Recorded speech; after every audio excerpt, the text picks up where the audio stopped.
Hello? Baby?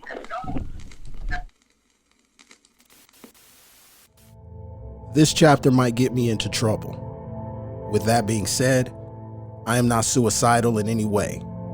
I love my life, I love my kids, and I've been a pillar to my community for over 13 years. Most importantly, the love I have for the state of Arizona is unearthly.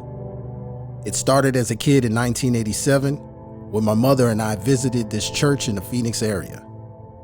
I saw these stone maps while we were given a tour of the facility, and the priest said they led to gold and silver. Indiana Jones was huge at the time, so I decided I wanted to be a treasure hunter. 10 years later, my attention was turned towards the sky after witnessing something fly over the city.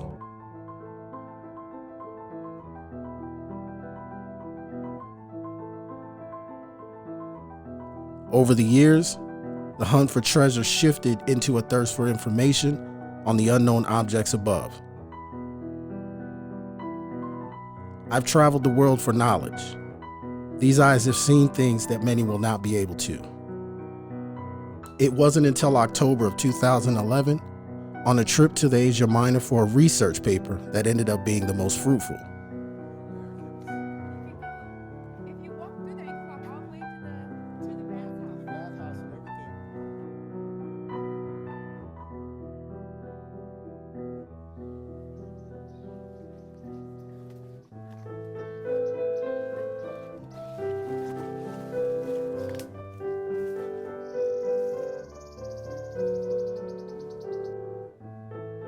Remote locations like these lack security and the manpower to rebuild these ancient cities. During my college years, the goal was to be a professor in history and an archaeologist. You know, just living out my childhood dreams. Trekking deep into the city, I came upon one of the 7 wonders of the ancient world.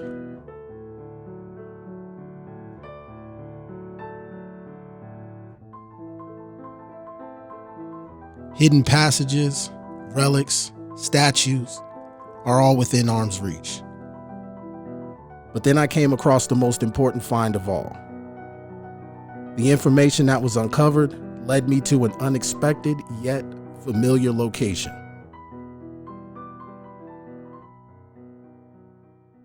not supposed to talk.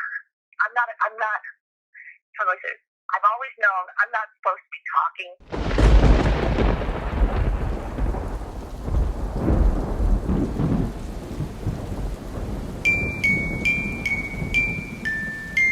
And I saw them. I mean, you couldn't miss them.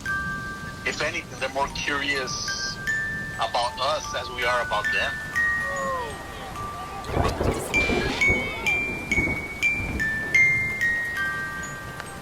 They wanted to borrow the ending, or borrow the negative. What is that? Because they were in a formation. And I remember seeing something, a flashing light. I couldn't tell the shape of whatever it was. People are reporting seeing lights in the sky.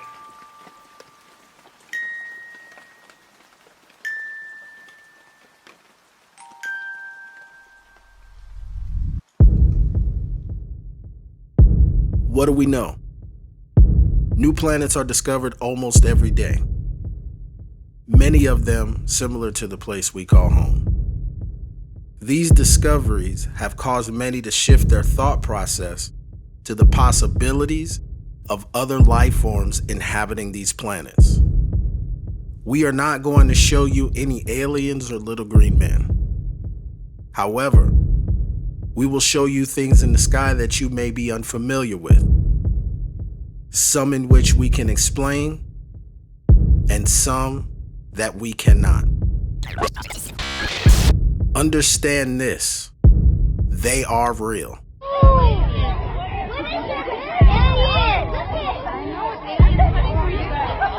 What is that?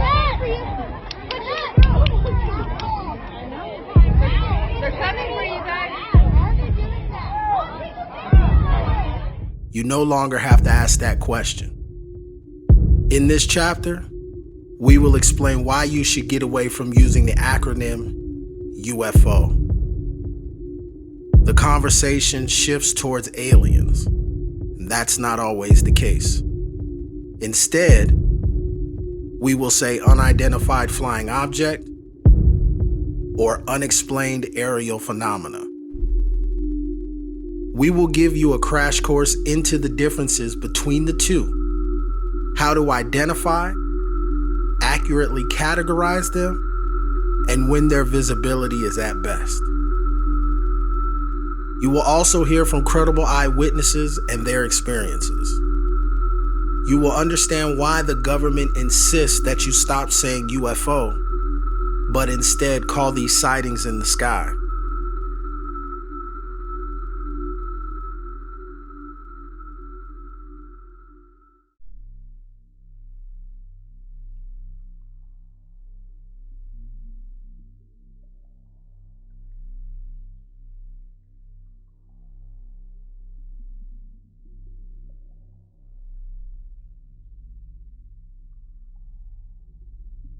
Did you see it? If not, let's take another look. Pay close attention.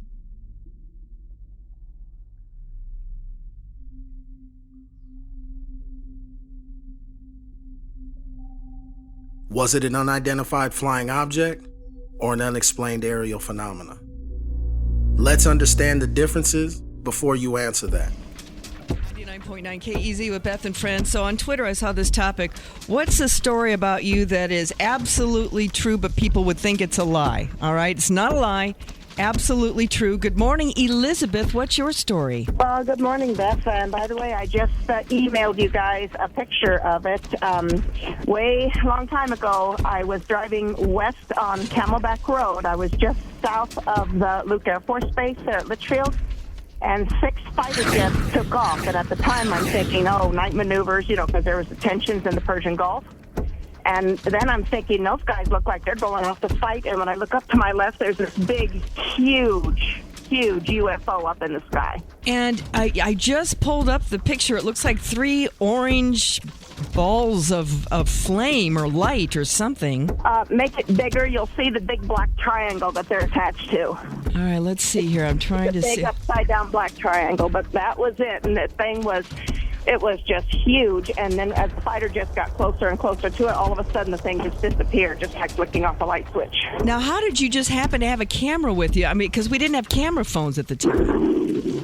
No, I didn't have my camera with me. This particular picture was actually taken by a friend of mine. He was like 30 miles away, and he was stargazing. He gave me a copy of the picture, and I put it on my phone. So he saw it too. But I was right under it. So your friend saw it too? Yeah. It all starts with an unexplained experience.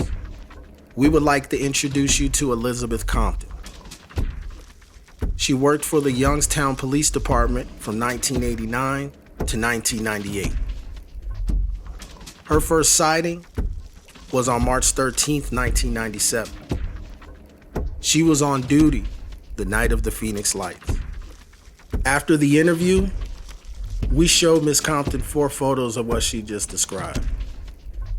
These 4 photos were taken on February 9th, 2015.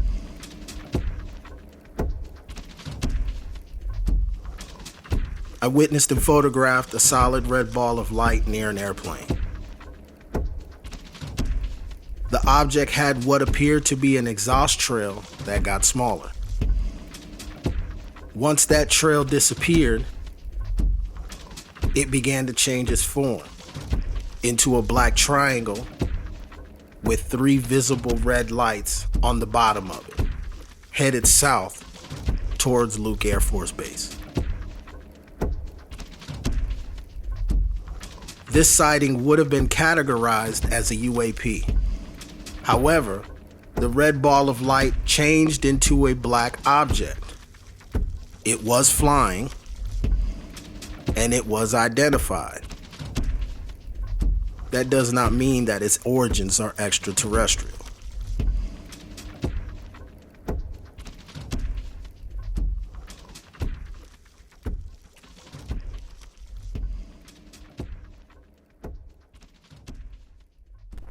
The best times to spot unidentified flying objects with the naked eye: sunrise and sunset. The concentration of light increases as it is deflected up into the atmosphere.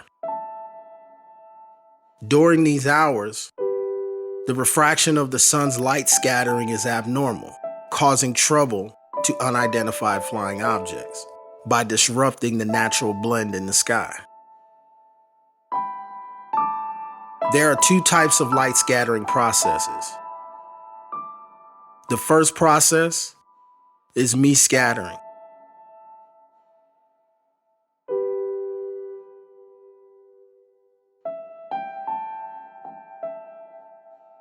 The light is deflected upwards, bends, and enters our atmosphere, generating well-lit, multicolored skies. The clip you are about to see was filmed on March 30th, 2019. We received this clip of a fiery cigar-shaped object heading west towards the setting sun.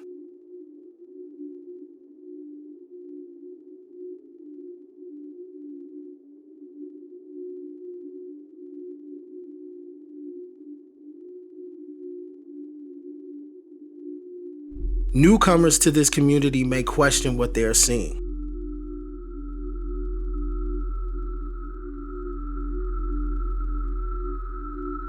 By knowing how light is scattered, we were able to identify this craft. Were you?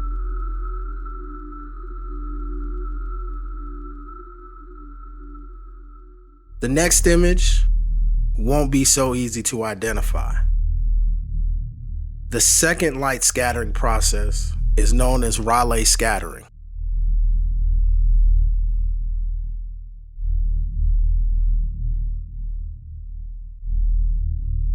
These are the toughest times to capture unidentified flying objects and unexplained aerial phenomena.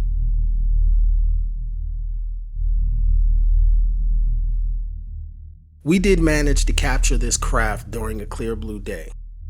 This happened on January 24th, 2015.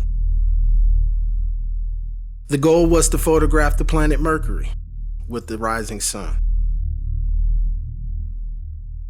When it comes to this type of long-range photography, the distance to size ratio is important. So I started with the moon, roughly around 4:41 a.m.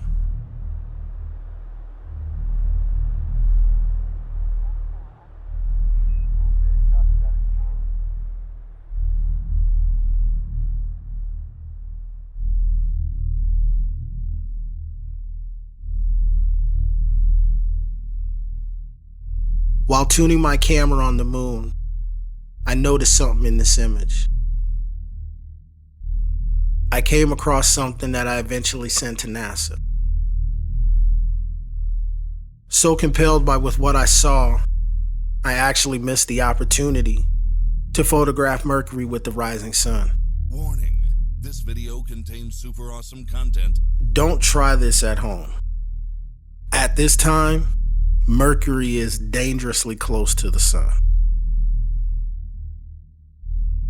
Minutes into this, I'm realizing that there's all kinds of stuff going on out there. And also the fact that I can see the darkness of space using my telescope. The clip you're about to see shows the sun into the corner, and then the object flies by. It's very quick. It's only about a second. But here it is.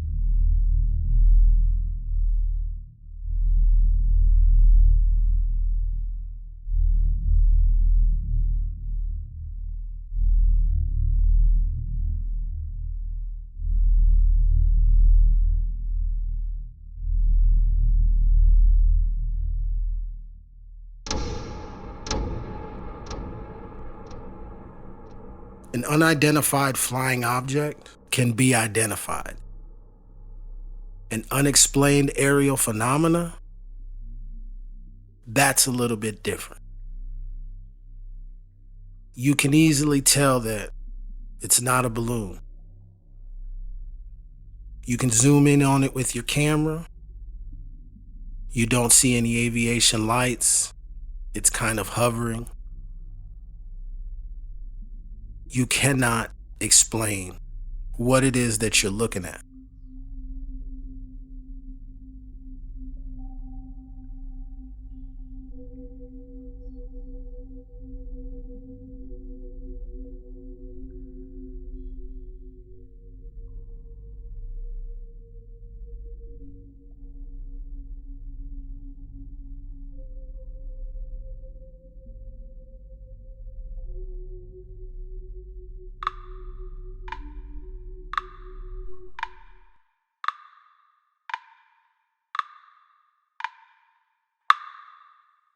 We have dates and times here. You see that? Yep. Clive, November 24th, 2015. I saw a light appear out of the darkness. It was 3:13 a.m. in the eastern sky. I took photos over in series of 2 hours.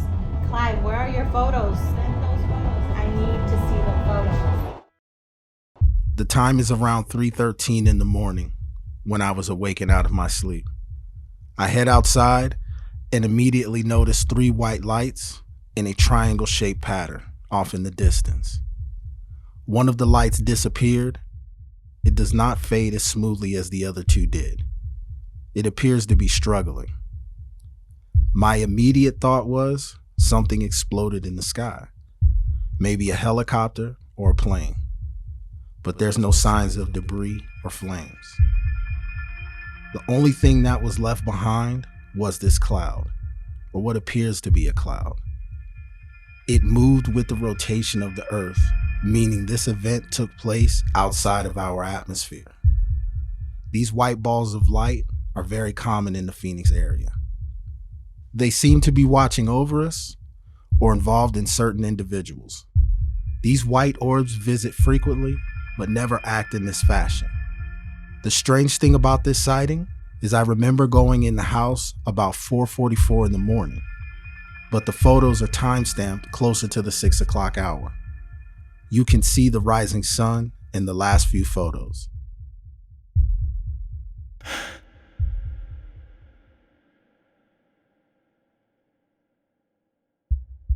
To understand this next sighting, you'll need to know the basics on how thermal imaging works.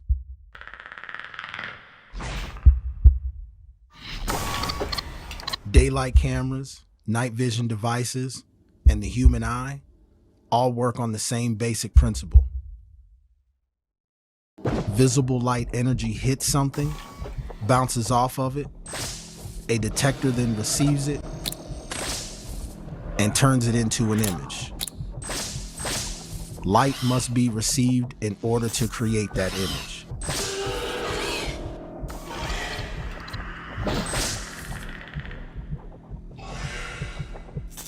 We still call them cameras, but they are really sensors. How do they function? Forget everything you know about how cameras make images. IRs make images from heat, not visible light. They detect more than just heat. They detect the tiny differences in heat.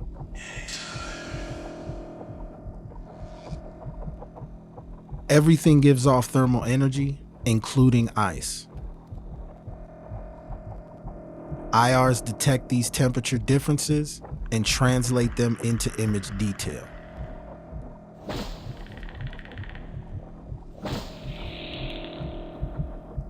Red is hot, blue is cold. The color green indicates room temperatures.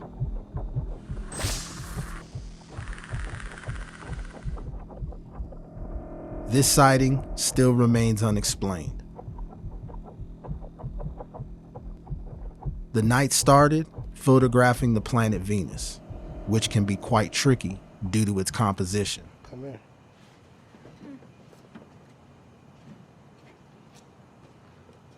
Whoa, what is that? Is that gas cloud? No. Or is that Saturn? I mean Venus. That is Venus. What? This camera works really good on stars. People confuse it as the North Star. In fact, it always follows the sun. The camera rig I use has a feature that allows me to track objects in the sky. I noticed something moving extremely fast in the viewfinder, tracked it, got ahead of it, and captured 3 images.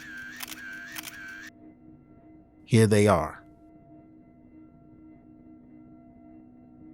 Remember the basics of thermal imaging. They are made from heat, and they detect the tiny differences in heat.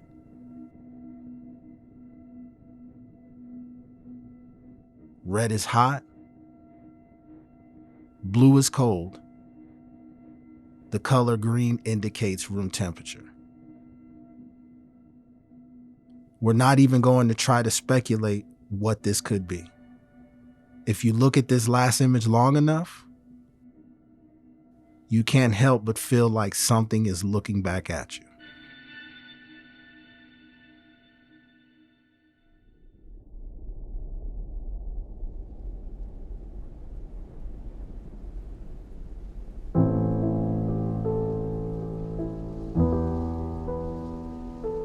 The person who filmed this video wishes to remain anonymous. During February and March of 2017, she witnessed unexplained aerial phenomena for 27 consecutive days. The sighting took place right after I moved out of my condo and into my new place on Ironwood Drive.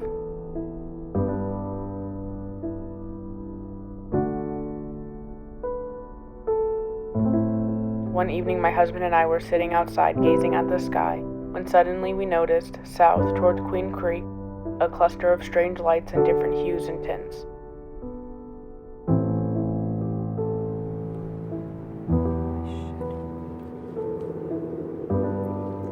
Holy shit.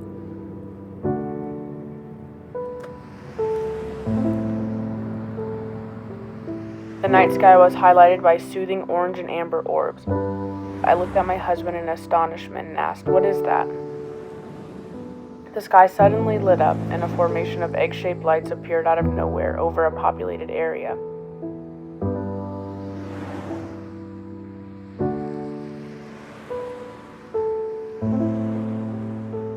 We watched the light patterns transmute in the sky. They also knew when to dim their lights to allow actual planes to pass without interference.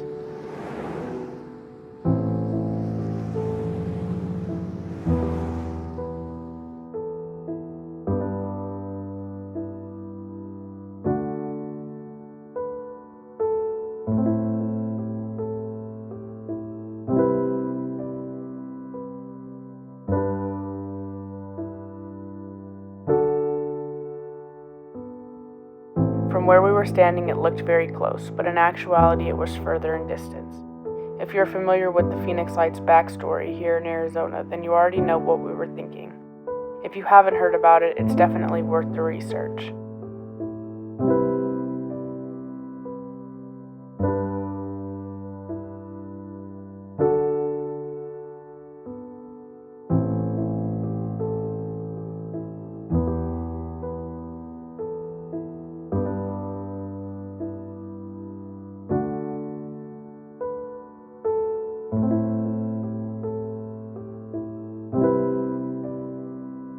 I reached out to the local news and airport looking for answers, only to receive a response of, "There are no radar reports or alerts of such occurrence." I couldn't believe, as undisguised as they were, it didn't make the news.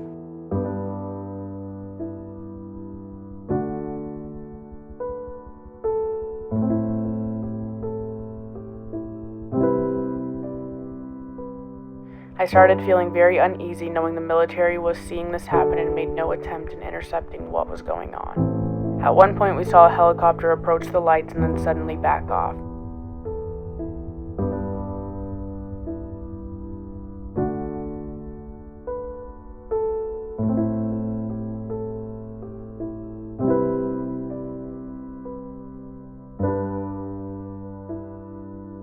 I knew what we were looking at wasn't military because where the lights were hovering was a populated area and would be unsafe.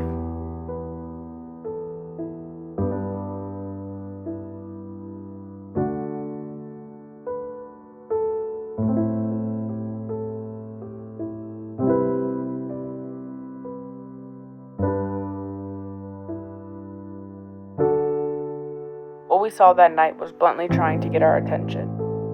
It shows the lack of awareness society has for our skies, and I have a feeling they are knowingly exposing themselves to us.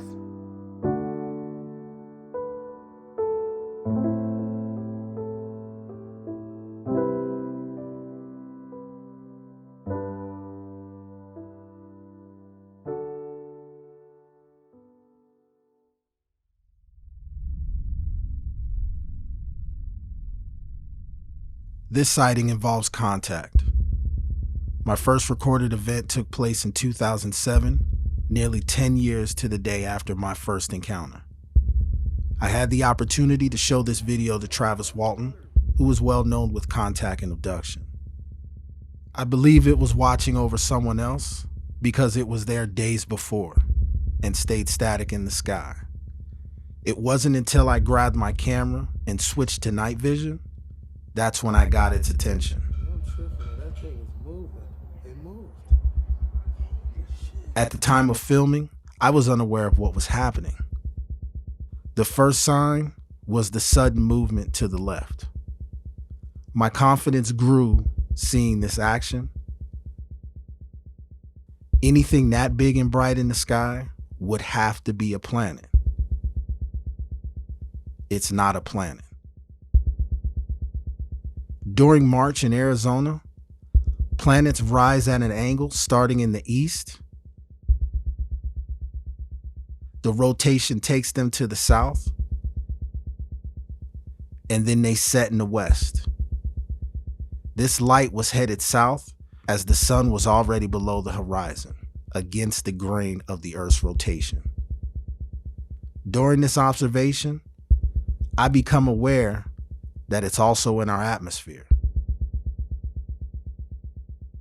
I'm facing directly west, observing this unexplained aerial phenomena.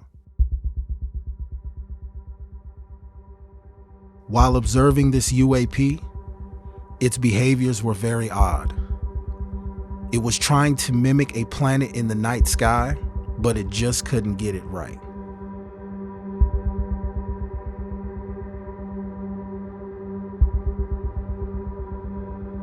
Not exactly following the path of the stars and planets, it was moving very slow and cautious.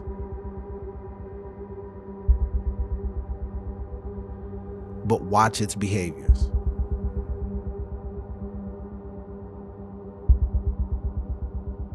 You'll notice a plane fly by for a brief moment. You'll see the red aviation lights from the plane reflect off of it.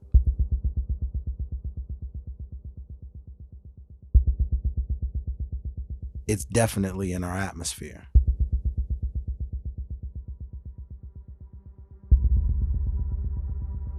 It moved down the side of the building, further in distance. Watching the chart of the planets across the sky, you would think that could be Venus. That's using logic.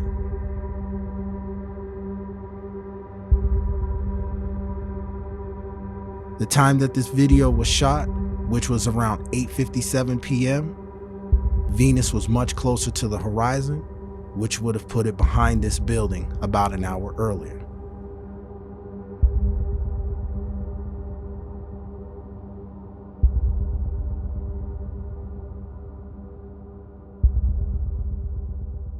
Once it was out of my line of sight, I packed up, I went inside for the night. But what I didn't expect was for it to show up again.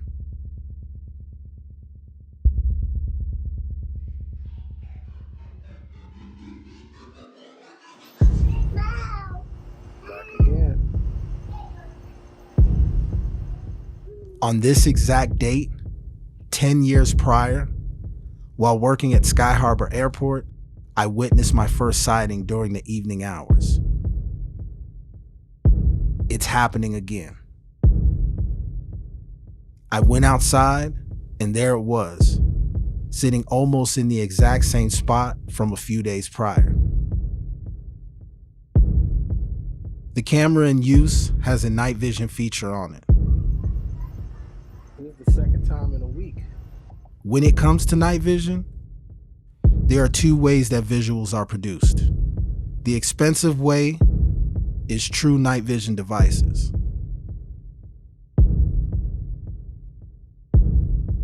The cheaper way involves a feature that's built into the camera. Hello, Jenny.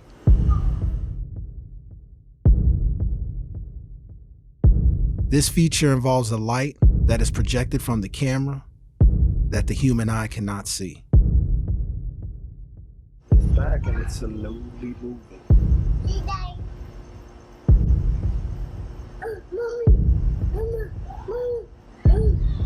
During this second sighting, I only filmed for about 7 minutes. March 10th, 2007. This is crazy. The second time in 1 week.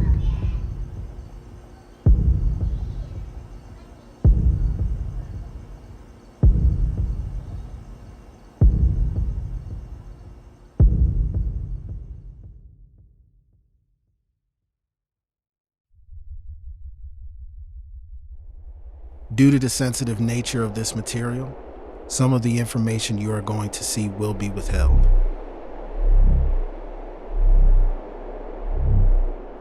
Look at these two images closely.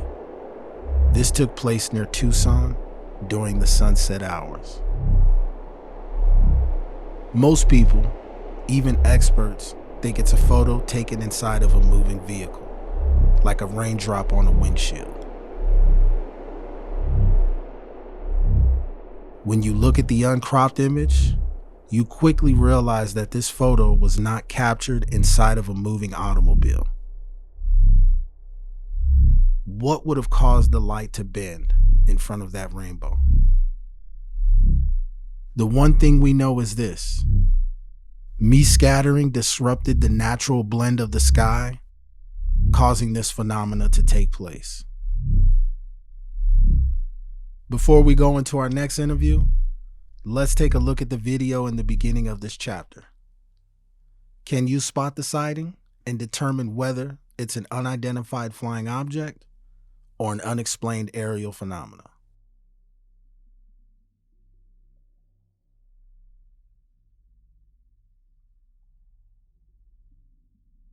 If you said unexplained aerial phenomena, you guessed correctly.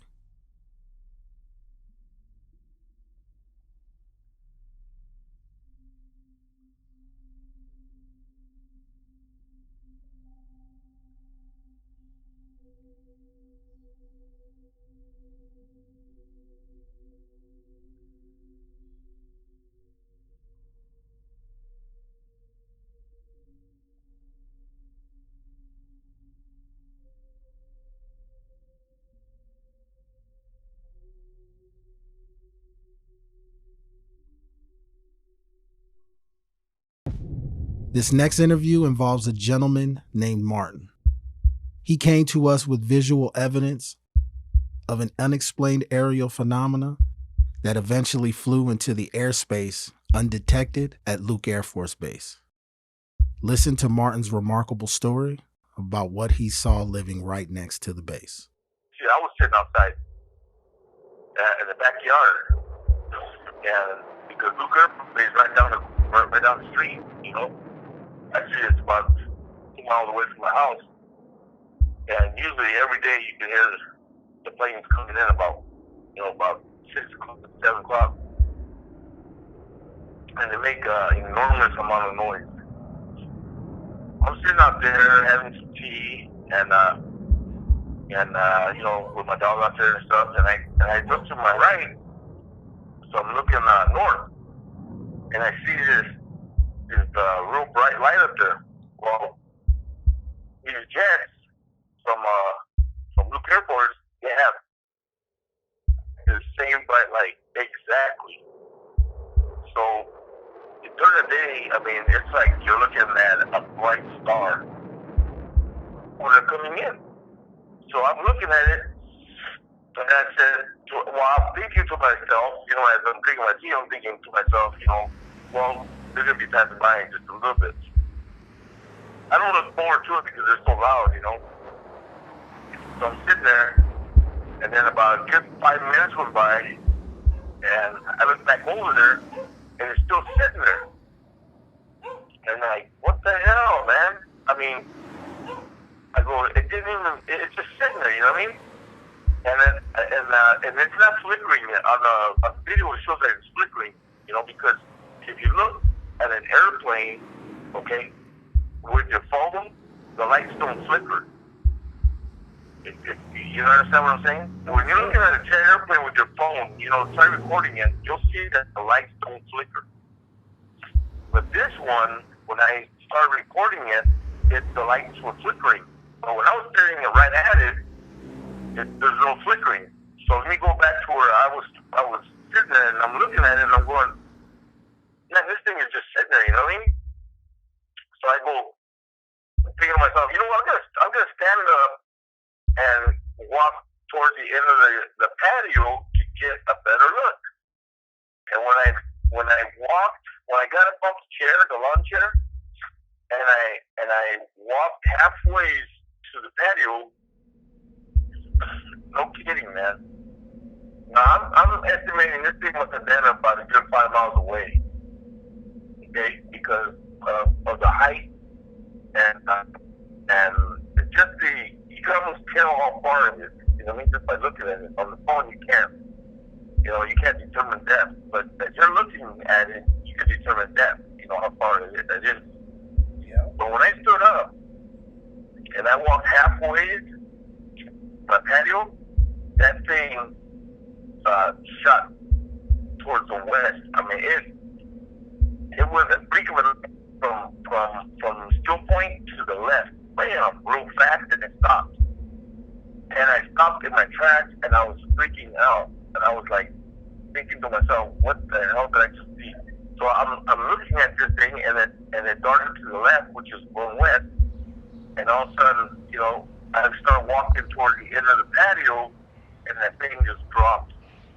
Boom, it just dropped the same way it went to the left. It just went down like if I would have put a ruler up, it would have went down maybe about a good 2 inches. It fell down. And it stayed there, man. And that's when I started recording it, and I'm screaming for my wife. I'm freaking out. Sometimes I have binoculars in my head, and I didn't even think about even looking because I was stunned, you know, what I was looking at. So she comes out, she says, let me see the binoculars. I gave them to her, and she's looking at it, she says, it's so bright, but I can't even tell what it is. Okay, here's the look. And it's not a helicopter. It's not, babe. I just seen it go. It's just freaking me out. It went up and down. It just stayed in one spot. Yeah.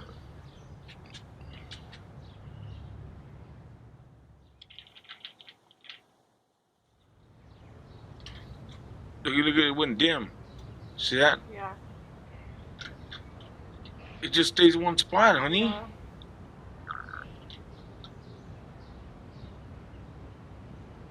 You don't have nothing on the stove, do you? Yeah. Okay, put those binoculars here. Look. You see how it went dim? Yeah. I have it on. There's another one on the left. Look. There's another one on the left. I think that... See, that's a plane, babe. No, look at what it's doing. Look what it's doing. Look what it's doing. What the fuck? Look what it's doing, babe. Oh my god, I'm following it with the binoculars. Call your mom. Just yell out to your mom. Mom!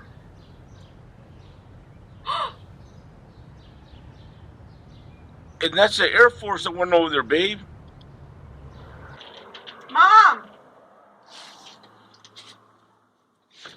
Hey, Mom, look at this light. It's a UFO, suegra. Ma, it's not a plane, Ma. Lo mira. Esa luz que va bajando. Sí, no es avión, ma. Look how it disappeared. Look how it stopped right away. It stopped right away. It just stopped right there and it se fue otra vez. Ma, that's not a plane. Are you seeing that, babe? That's a UFO, man. Where'd it go? There it is. Where is it? It's right between the trees over here. Oh my God, man. It's right by Avenue, so underneath the clouds. Oh, I see it. Ma, that's not a plane. Porque un avión. Look at the cells going down. Cells going down. Yeah, it disappeared. It disappeared. Look. There goes the lights. Look at the jets up there. Why are the jets not seeing it? Oh, they know it's up there, babe. Mira, now it's just there hanging out. Huh? Now, yeah, look. It's just right there, huh? Mira.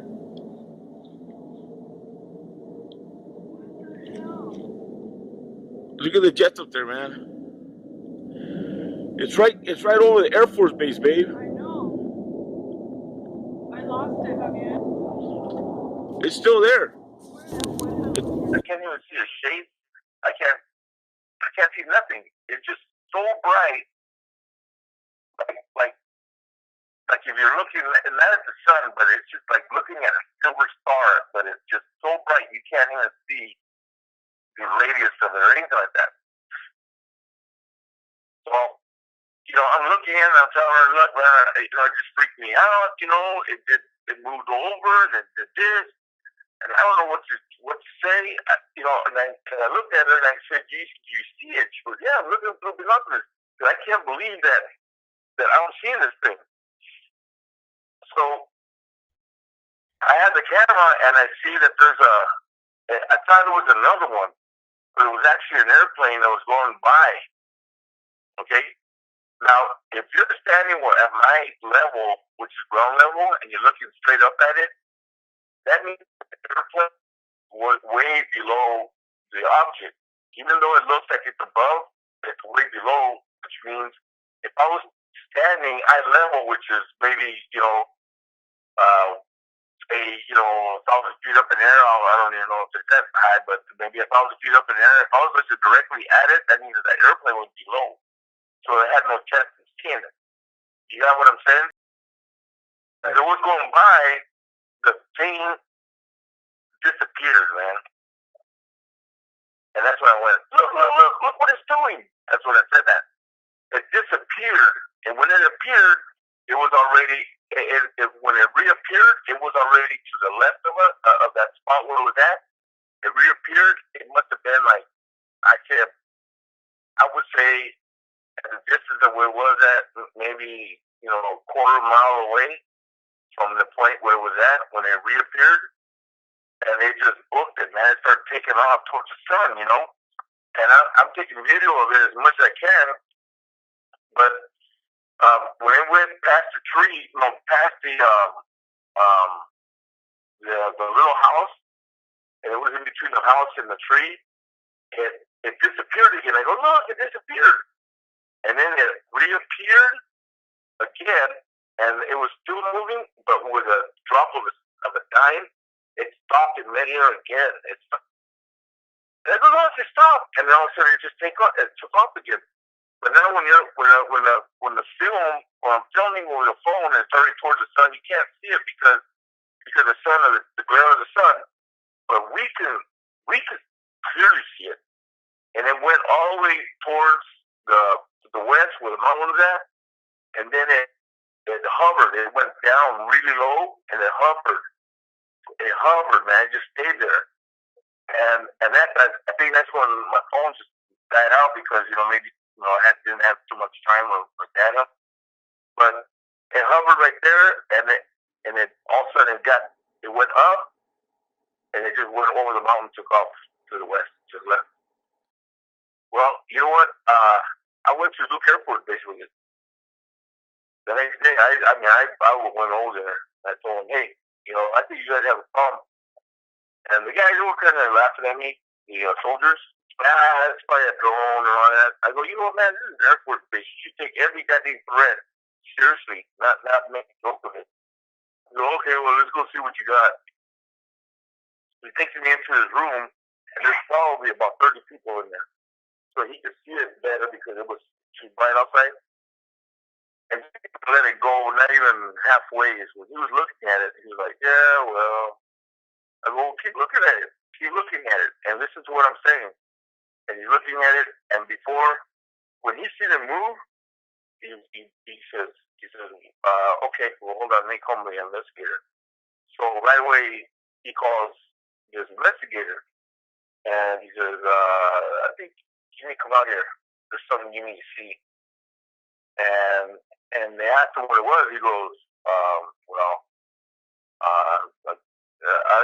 unidentified object.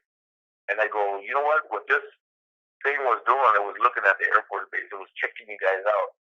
I go, if you don't want to take that serious, I think it's serious.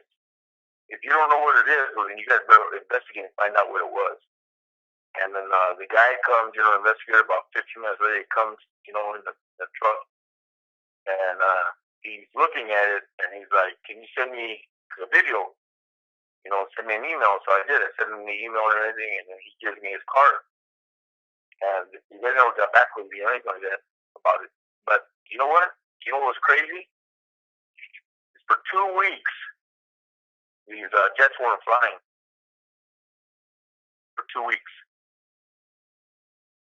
They take off from here every day. They don't stop until about 11, 12 o'clock at night coming back in from wherever they were at. Man, they didn't even go nowhere. They were grounded for about 2 weeks.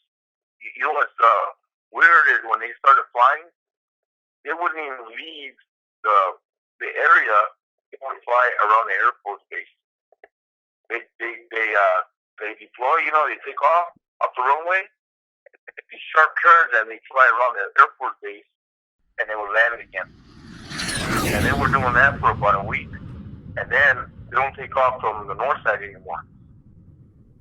What happened? Where did it go? Why was it over Luke Air Force Base? In between 2001 and 2015, there was a study conducted by Linda and Cheryl Costa.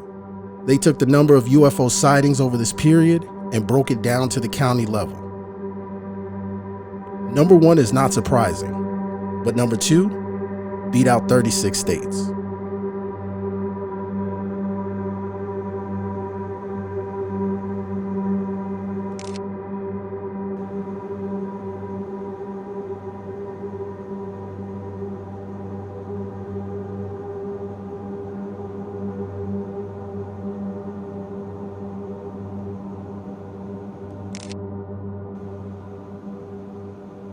Depending on the conditions, photographing planets can be extremely tough. The one thing you can always count on is having to go against the speed in which the Earth rotates. We obviously cannot feel this standing on the surface, but in long-range photography, the 1,037 miles per hour in which the Earth rotates requires patience and perfect timing.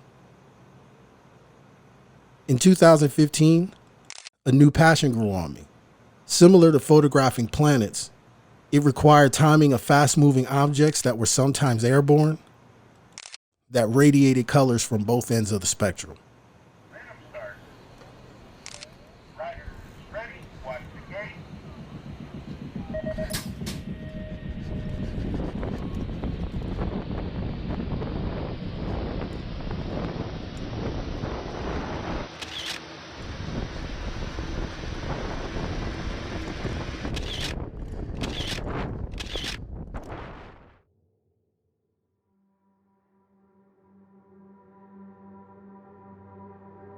Finally making it home, I get in, I unpack my gear, grab a snack, and started processing images. Upon finding the pictures that were requested, I see something that shouldn't be there. Remember thinking it was lint, so I double-checked the image. That's not lint. A black triangular craft with what appears to be an afterburner or headlights on the top in these photos. No conventional exhaust trail. Its surface is black with a V-shaped body, 3 access points, and it appears to be hovering. Being that Deer Valley Airport is right there, that cannot be a drone. I'm definitely on to something. I decided to send the images to a good friend known as the Alien Hunter. His name is Daryl Sims, hand-selected by the CIA while he was in the military. He eventually resigned to become the Alien Hunter. Now, before you go off the deep end with this information, think about it for a second.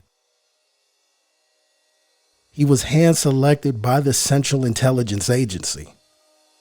Everything you need to know about unidentified flying objects extraterrestrials, unexplained aerial phenomena, that's probably the one place you want to go for that information.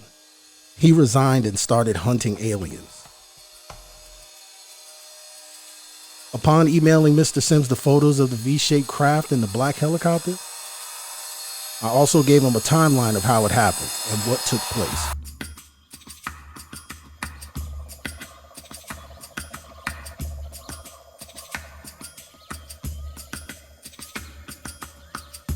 This evening, I captured 3 images of a black triangle object, followed by an all-black military helicopter, moments after going in the same direction, heading south. Altogether, I have about 13 images. 3 of them are of the triangle craft, and the rest are of the black helicopter. Here's attachments of close-ups of the black triangle. After hearing back from Daryl, I did what most people would do in a situation like this. I posted the pictures to social media. This action was a blessing and a curse. Listen, when you witness something and obtain photographic or video evidence, be careful of the social media platforms you post it to. Trust me, you never know who's watching. I posted these images to Facebook and Instagram, just to show family and friends. Daryl immediately passed the information to his investigator, Seffi. I'm introduced to Seffi. Hi there, I'm Seffi, and I would be happy to take a look at the photos you sent Daryl. I need to see the original photo files. You definitely have got something interesting there. Please send the original photos to this email address. Make sure you send the files as attachments to keep the quality at its best for analysts. If possible, send other photos taken at the same time, even the ones without the UFO. It would really help. Thanks, all the best, Seffi. In the 3 photos of the unidentified flying object, it's stationary the entire time. Even though the photos may look like it's moving, it's my camera that's following the rider in sports mode. The second and third photo show a perfect solid white object attached and divides in the third image. Within 10 minutes, there was a black helicopter spotted from the north heading south. There's an airport just south of the location named Deer Valley Airport, here in North Phoenix. Someone there could have seen it as well. Let me know if the images came in clear. If not, I'll send them from my computer.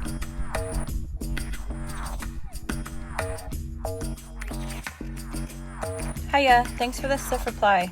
Unfortunately, I didn't get the third picture of the UFO. I only got 2. This email I'm replying to you on is the one that was missing the attachment. Maybe you can try and resend it to me. I live in the UK, so the time difference may make my reply seem slow to you. I'm working on this today. All the best, Steffi. Hello again. I have some questions to you if you don't mind. I always try to put myself in the photographer's shoes. I'm not a professional photographer, but I have been having fun with my DSLR for the past couple of years. Did you see the UFO before taking the photo? If so, what made it catch your eye? Did you watch it hover? Did you see it leave? Did it move away, vanish when the helicopter arrived? How long was the UFO in the area? Thank you for your help. It's very much appreciated. All the best, Steffi.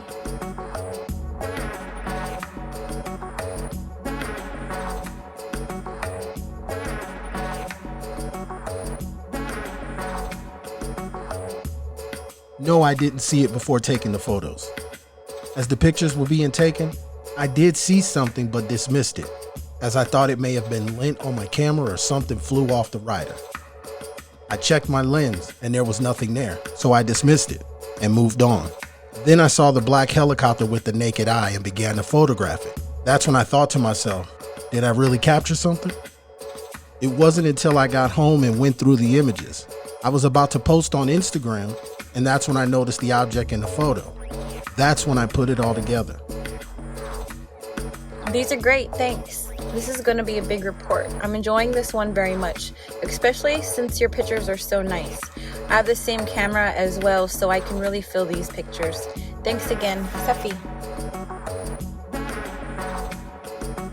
The images were taken at a location called Black Mountain BMX. Deer Valley Airport is less than a mile away. The object was right near the airport. Drones that close to the airport are not allowed via FAA regulations, so we can eliminate the drone theory. Phoenix is well known for strange aerial sightings. It's also a hotbed for triangular-shaped craft. These types of craft are always seen over airports and military bases. In these images, the camera focused more on the unidentified flying object than the actual rider. But what about that helicopter? Why was it there? Let's take a look at some conventional aircraft we see on a daily basis.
I notice a military helicopter coming directly towards the track.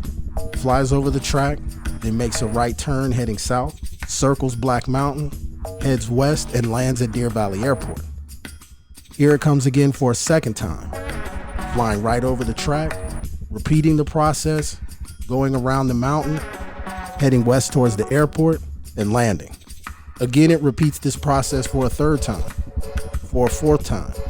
This is when I message Mr. Sims. A fifth time, a sixth time. Something's not right. This is when I take video. Here it comes, seventh time. We're at Black Mountain BMX here in Phoenix. Full event. This is my first time back since the actual event. And right over this hill, pretty much in the same direction where the unidentified flying object was spotted. Here it comes again. Seventh time this Black Hawk. No markings.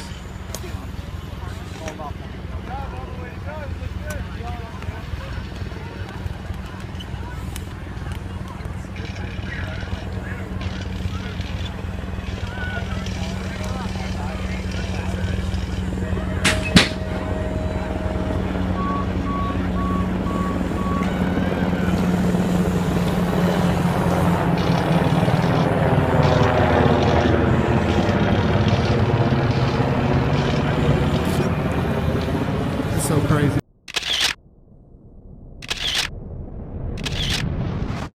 Why would the military circle that area 13 times, 4 days after an unidentified flying object was spotted in the exact same location? There were plenty of witnesses that saw this take place. This really feels like an intimidation tactic. Listen, you need to understand why these helicopters are so important. I have to take you back to an event that took place on August 13th, 2008. On a morning commute headed to work, the radio station is tuned in to 104.7 KISS FM. Listening to John Jay and Rich, johnjayandrich.com. Hi, we're John Jay and Rich. They're doing a segment called What is Something That You Witnessed and Nobody Believes That You Saw It. This is what eventually turned into Confession Wednesdays. This radio show is the only one throughout the John Jay and Rich history that has been removed from the catalog. There's only one location on the internet you can even find this story, and it's on a website called godlikeproductions.com. On this specific show, a woman by the name of Nikki begins to share her story. She said she was in a traffic jam on the 10 near Casa Grande. She says she saw a black helicopter just appear out of nowhere to the south. Then it swooped down to the other side of the highway, and then a military truck pulls up. Men jumped out of the truck. She notices that they are carrying something big in size. They put it on the helicopter. The helicopter picks up a few of the guys and flies away. She's one of many that saw this take place while they were stuck on the highway. It doesn't seem like much until John Jay brings in another caller who says his name is Colonel McBride. He's stationed at a base that doesn't come up on your typical Google search results. So for that sake, we won't mention that base name. Colonel McBride says that he was in the middle of a root canal when he started hearing chatters of a radio station talking about black helicopters in the desert. John Jay and Rich seem normal at first. Then John Jay begins to ask questions. He questions the colonel's position, who he really is, where he's really located. At first, Colonel McBride is polite, keeps his calm. All he asks is that, let's not talk about these black helicopters on the radio. He said you can call them whatever you want to. Just don't call them black helicopters. Call them purple, green, but don't call them black. John Jay continues to press the issue with Colonel McBride. A couple minutes go by and you can tell everything is not as scheduled because Rich isn't so talkative. He actually sounds nervous. As John Jay continues, Colonel McBride becomes a little agitated, and keep in mind he stated that he was in the middle of a root canal. John Jay continues to question his authority. Then Colonel McBride tells them to look outside, and you should see a black truck. Somebody in the studio gets that confirmation. There is a black truck with government tags outside. Then you hear a knock at the studio door while John Jay is continuing on. And now the colonel is irate. He begins to threaten to shut the radio station down if they continue to talk about black helicopters. And then all of a sudden, a commercial break. The normal programming was taken off air for about an hour and a half. When they came back on air, they never talked about what happened with Nikki, what she saw on the side of the road, or Colonel McBride. And most importantly, till this day, they don't talk about that show or black helicopters. Call the show, 602-260-1047. Ask them for the show that was aired on August 13, 2008. You will not get a response back. Whoever started the thread to Godlike Productions, tag the original link to that show, and it's still in the thread. It sends you directly to the John Jay and Rich show. Ever since that day, when those helicopters are in the sky, not only do I observe, but I begin to record.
The one thing that I've learned is this.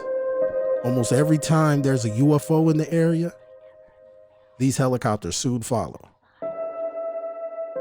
And then it hit me. On August 8th, 2015, as I was looking at this image of the rider, there's a black dot in the cloud. I actually photographed the helicopter almost nearly the same time as the UFO. See, this rider is coming through this turn, and at Black Mountain BMX, where this rider is at, he hadn't gotten to the position for me to take the pictures that the UFO is actually in. So I missed my opportunity to capture more images of the unidentified flying object. I couldn't see it.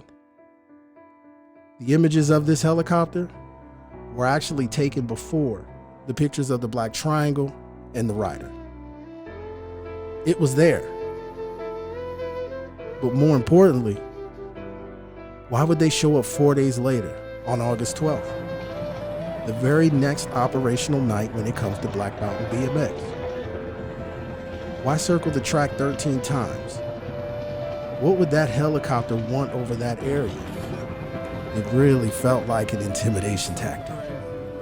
But then I got Seffi's last email. Hi Daryl, hi Clive. It's interesting that the Black Hawk was circling over the BMX track again. Did it head off in the south-southwest direction when it left? If so, it would probably be heading for Luke Air Force Base. You got a couple of lens flares off the Hawk's brightest light at the front in the 2 photos you sent me. What could a Hawk want over the track? If the police were searching for something, they would use the police chopper, not the attack chopper. There are a lot of open spaces around the track. I was checking the area on Google Earth. It's interesting that the mountains in the area are called Black Mountains. Do you have any other place names in the areas with the words like Devil's Creek, Devil's Perch, and more negative places named designed to remind people not to go there? I always found that really interesting. They are all over the world. I wonder if every place with a title like that has UFO sightings. I was just looking at the roads around the BMX track. There's one called Quartz Rock Road, Black Hill Road is another, Thunderbird Road, Superstitious Mountains, Fort Apache Reservation is west of the BMX track. I bet they know more about the Space Brothers than we do. Granite is found in the area. There are quartz crystals running through granite. That's what makes the sparkle in the sun. Granite was commonly used for the construction of megaliths around the world. Tests are run to compress granite under the tremendous weight. This compression creates a piezoelectrical charge. Very interesting. To think there is granite running under loads of homes in the world. I wonder if a large concentration could cause Brown Mountain lights, Marfa lights, Hesdalen lights, Norway. Seeing as Phoenix is southwest of the BMX track, and we know the area has a famous UFO sighting, also reported to be a delta or boomerang-shaped craft. With all that in mind, I would be ready with my cameras whenever I went out around here, just in case. Your previous photo of the delta-shaped craft was very interesting. You've definitely got something there. UFOs found on the photos after they were taken are seldom unusual and can be explained. If someone has just taken pretty pictures of the sunset, for example, they will see lens flares on the photos afterwards. They couldn't see them when they took it, so it seems strange. Your delta-shaped craft is not lint or lens flare. It's an aircraft of some sort, alien or human, I don't know. Did you happen to check to see if the air shows around you at the time were showing any of the flying wings? I wonder what the UC-60 was up to. All the best, Seffi. They weren't trying to intimidate us. They were searching for something.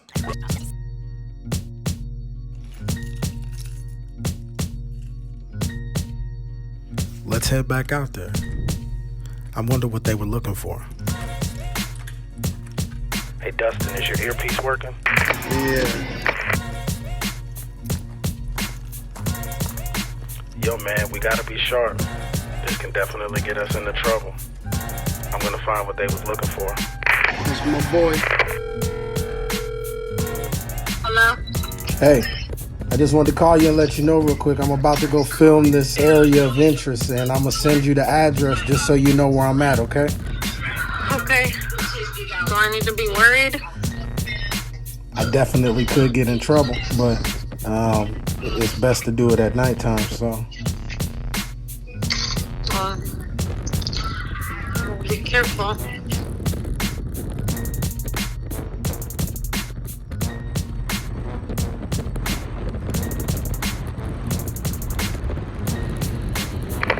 Cash with you? Yeah. Me and Cash going for a ride. That's my boy, huh, Cash? That's a good boy. He's everywhere. Riding. Keep him with you at all times.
Right.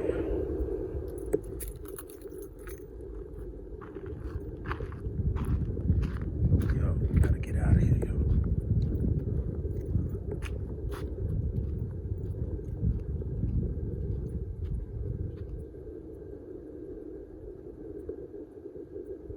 What is that? What is that?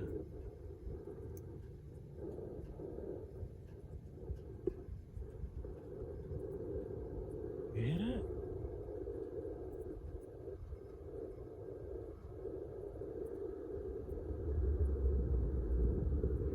Nah, B, it's time to get the hell out of here, y'all.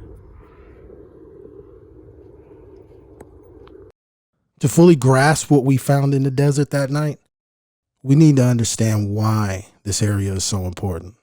When I was in USO way back during the Vietnam War, but I was in Arizona, Phoenix, worked with Luke Air Force Base and Williams when it was still an Air Force Base. In fact, Litchfield was a Naval Air Station in those days instead of what it is today. But anyway, a guy that I dated for a long time from Luke Air Force Base was sent on temporary duty several times for their Blue Book program back in those days. He wasn't allowed to talk about it at all. He probably wasn't even supposed to tell me that's where he was, because he was, temporary duty, and usually they weren't supposed to tell you. But I know his name. I don't know if you can get a hold of him or not. I think he's still in Arizona, if he's still alive. He's a couple of years older than I am. His name was...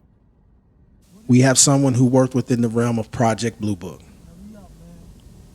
Before we complete this interview, it's important to know how Arizona became a major part of Project Blue Book. In order to do this, we need to go back to 1940, when the population in Phoenix was around 65,000 people.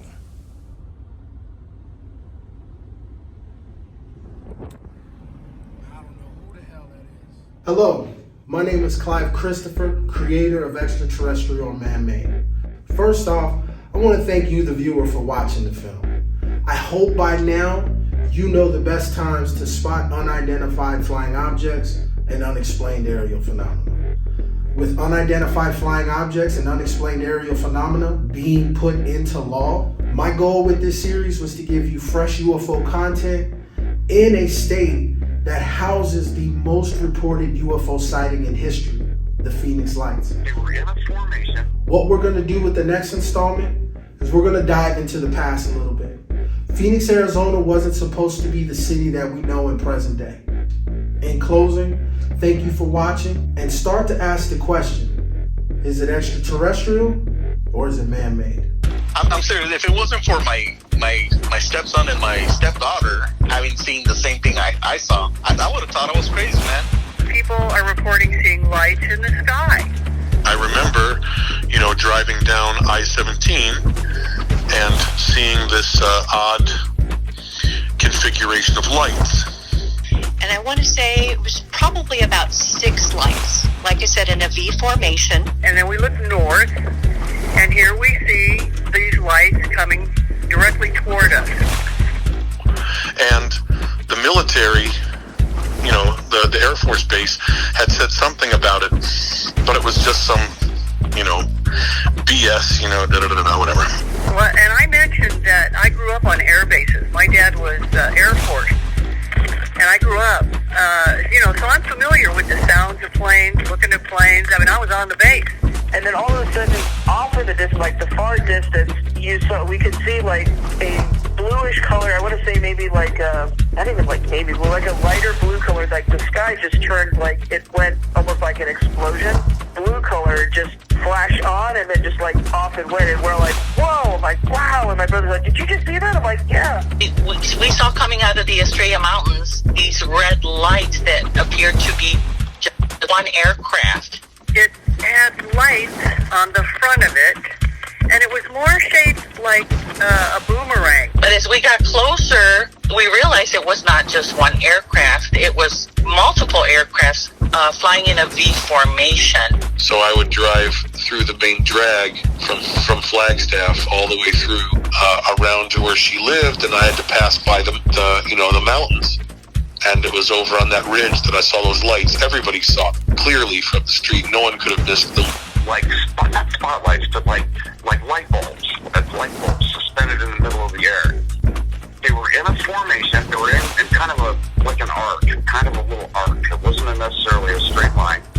Dude, they're real, man. If you stare at the sky long enough, I tell people you just gotta stare at the sky long enough, and you will see these things.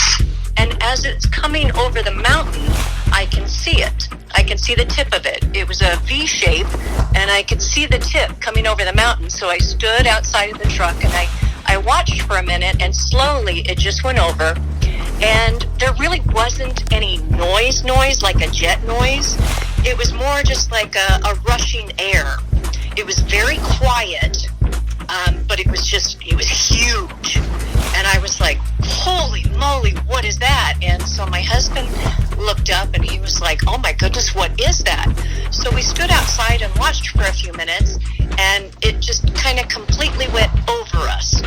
Especially if you're kind of like playing around with lights and trying to have like communications, like I told you, like I was trying to do. And it's not dumb. Whatever it is intelligent.